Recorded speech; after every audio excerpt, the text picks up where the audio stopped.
2026 को टाइममा 90s को प्रेम खोज्ने म। कलेजको दिनहरूमा म न त धेरै राम्री अनि न त धेरै एक्स्ट्रोभर्ट नै थिएँ, तर पढाइमा पनि सधैँ राम्रै नै थिएँ। एक दिन क्लासमा रिया तिमीलाई एउटा कुरा भन्छु मान्छौ भनी सोद्धा हुन्छ के हो भन न भने। मलाई साक्षी एकदम मनपर्छ नि, तर उसलाई कसरी भन्ने? तिमी त उसको मिल्ने साथी अनि छिमेकी पनि। उसको बारेमा मलाई केही कुराहरू भन न है, ताकि म उसलाई इम्प्रेस पार्न सकूँ।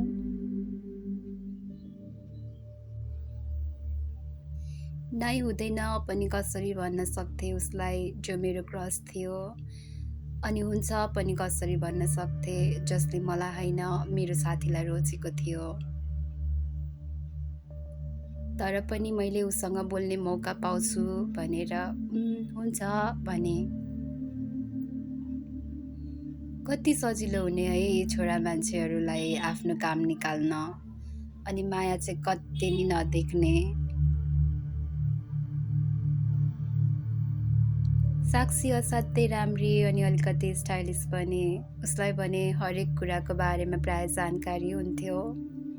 क्लासका केटाहरू भने उसको मन दुख्छ कि भनी हरेक कुराहरू सोचेर मात्र उसलाई भन्थे।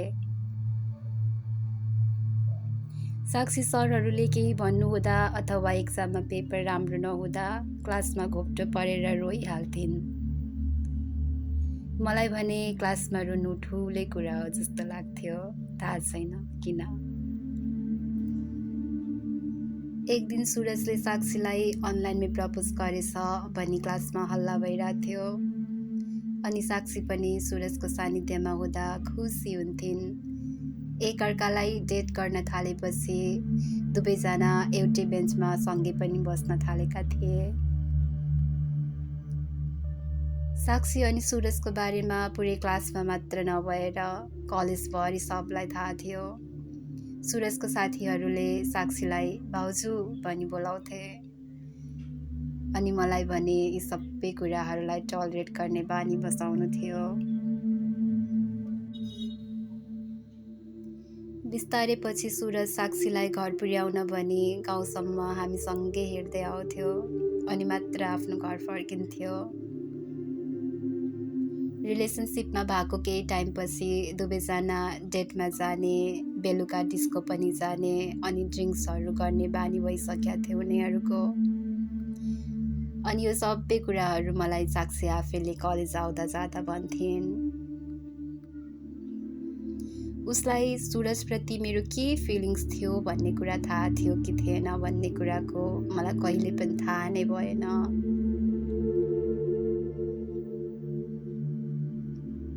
पछि साक्षीले भनेको कुराहरू सुन्दा मलाई जे हुन्छ राम्रोको लागि हुन्छ भन्ने कुराको स्मरण भयो, किनभने म अध्यात्ममा धेरै रुचि राख्ने मान्छे, अनि सुरज भने मभन्दा धेरै फरक रहेछ।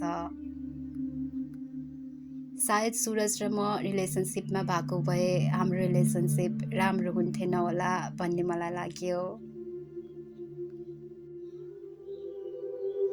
साक्षी अनि सुरज भने एउटा आइडियल कपल भएर कलेजमा चिनिन्थे। पछि +2 सकिएपछि म चाहिँ आफ्नो ब्याचलर डिग्रीको लागि भनी अर्कै सिटी सिफ्ट भएँ। अनि केही वर्षमा साक्षीको बिहे भयो भन्ने कुरा थाहा पाएँ, तर सुरजसँग नभएर अर्कै केटासँग। उनीहरूको बिचमा झगडा हुने, एकअर्कालाई शङ्का गर्ने भन्ने कुरा आइरहेको थियो अरे। मलाई भने के भयो उनीहरूको बिचमा भन्ने कुराको केही थाहा नै भएन, किनभने मैले सुरजलाई कहिले पनि अनलाइनमा फ्रेन्ड बनाएकै थिइनँ, अनि साक्षी भने आफै बिस्तारै बोल्न कम गरेकी थिइन्।